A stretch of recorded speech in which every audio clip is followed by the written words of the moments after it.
अरविंद केजरीवाल भी कह रहे हैं कि केंद्र की गाइडलाइंस जो भी कही जा रही है इस पर राजनीति नहीं होनी चाहिए, हम उसकी गाइडलाइंस का पालन करेंगे।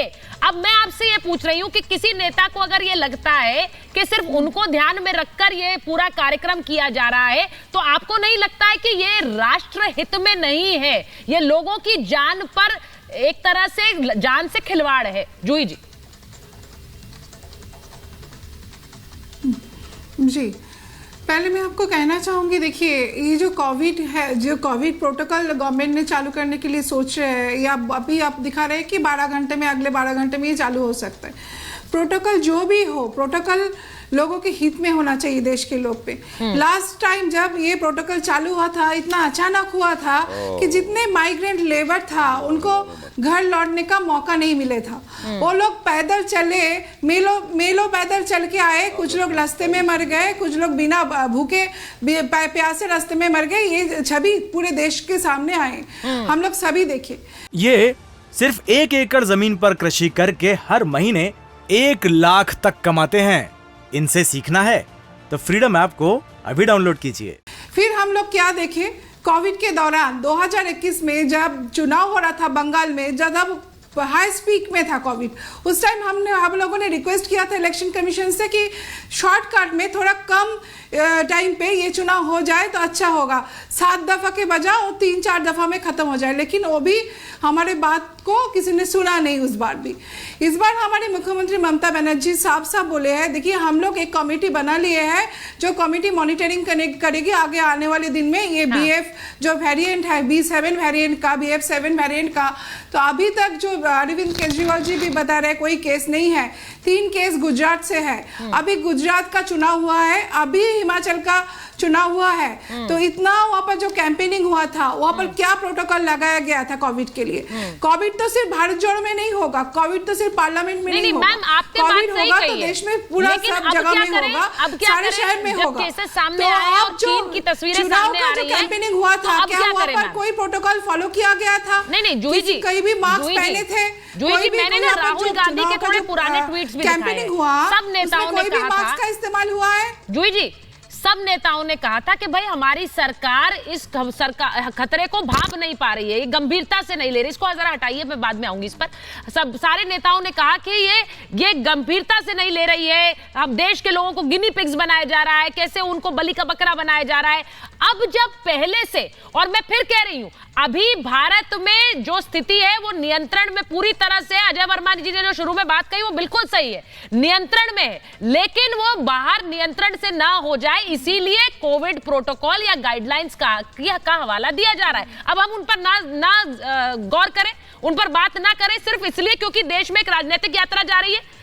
अरे भाई अजय वर्मा जी, राजस्थान में यात्रा हो रही थी बीजेपी की, उन्होंने भी कैंसिल करी है। उन्होंने कहा राजस्थान में तो जन आक्रोश है, कांग्रेस की सरकार के खिलाफ हमारी यात्रा निकालने के लिए लोग तैयार हैं, लेकिन हमने कैंसिल कर दी है।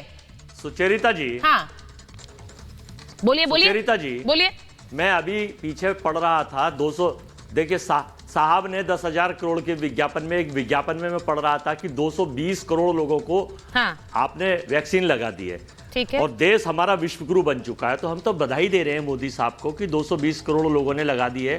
तो कोरोना भारत में घुस नहीं सकता, चूंकि कोरोना में 220 करोड़ इंजेक्शन लग चुके, घुस नहीं सकता। कुछ लोग, कुछ राष्ट्रद्रोही और देशद्रोही लोग मिलकर ये साजिश कर रहे हैं और सरकार को बहका रहे हैं कि देश में कोरोना आ रहा है, उनके खिलाफ CBI की जांच हो। ये कौन बहका रहा है, ये कौन अफवाह फैला रहा है? और मैं आपको एक और बात बता दूं कि आपके चैनल पे कुछ लोग, सुचेरिता जी 2 मिनट सुन लीजिए, आपके चैनल पे कुछ लोग कभी इतिहासकार, कभी पॉलिटिकल एनालिस्ट, कभी आध्यात्मिक गुरु, कभी राजनीतिक विश्लेषक बन के बैठ जाते हैं। चलो अच्छी बात है, उनका ज्ञान है। तो अब मैं एक आध्यात्मिक ज्ञान दे रहा हूं, आप एक ज्ञान सुन लीजिए, आप ज्ञान सुन लीजिए।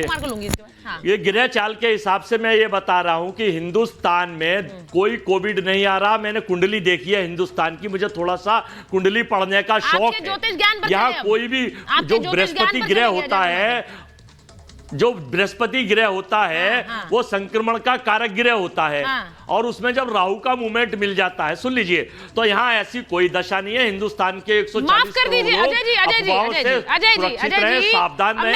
आपके ज्योतिष ज्ञान के हिसाब से चलेंगे या फिर वहां पर जो हेल्थ मिनिस्ट्री की एडवाइजरीज है उनके हिसाब से चलेंगे?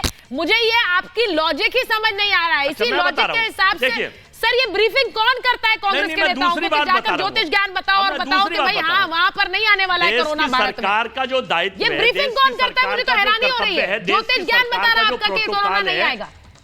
नहीं, देश की सरकार का जो प्रोटोकॉल है वो पूरा करे, गाइडलाइन तो जारी करे। Sir what are you talking? Sir आज के समय में हम अपनी तैयारियां भूल जाएं, हम सावधानियां भूल जाएं, क्योंकि अजय वर्मा जी का ज्योतिष ज्ञान बता रहा है कि कोरोना भारत में नहीं आने वाला है। Sir what are you talking? और प्रोफेसर कुमार को बोलने दूं, आपने उन पर सीधे सीधे तंज कसा, मैं उन्हें बोलने दूं। जारी करें प्रोटोकॉल, एयरपोर्ट के लिए भी जारी करें प्रोटोकॉल, लोकसभा के लिए भी जारी करें, विधानसभा के लिए भी जारी करें। मुझे लगता है कि कोई भी इन्फॉर्म्ड लीडर, बाजारों के कोई लिए भी भी जारी इन्फॉर्म्ड करें। लीडर यही बात कहेगा कि प्रोटोकॉल जरूरी है तो लगाए। भीड़ लग रही है सारी जगह के लिए प्रोटोकॉल जारी करें। प्रोफेसर कुमार, ऐसा ना हो कि केवल भारत जोड़ो यात्रा के लिए ही जारी। सर आपके लिए, सर आप इस भ्रम में क्यों है कि पूरे देश का पूरा जो सिस्टम है, प्रशासनिक सिस्टम है, सरकारें हैं अलग अलग राज्यों की, वो सिर्फ आपकी यात्रा को टारगेट कर रहे हैं? आप इस भ्रम में क्यों हैं?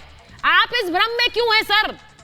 यहाँ देश में लोगों की जान जरूरी है, आपकी यात्रा में भी लोगों की जान जरूरी है, इसलिए कहा जा रहा है। ये सिर्फ 1 एकड़ जमीन पर कृषि करके हर महीने 1 लाख तक कमाते हैं। इनसे सीखना है तो फ्रीडम ऐप को अभी डाउनलोड कीजिए।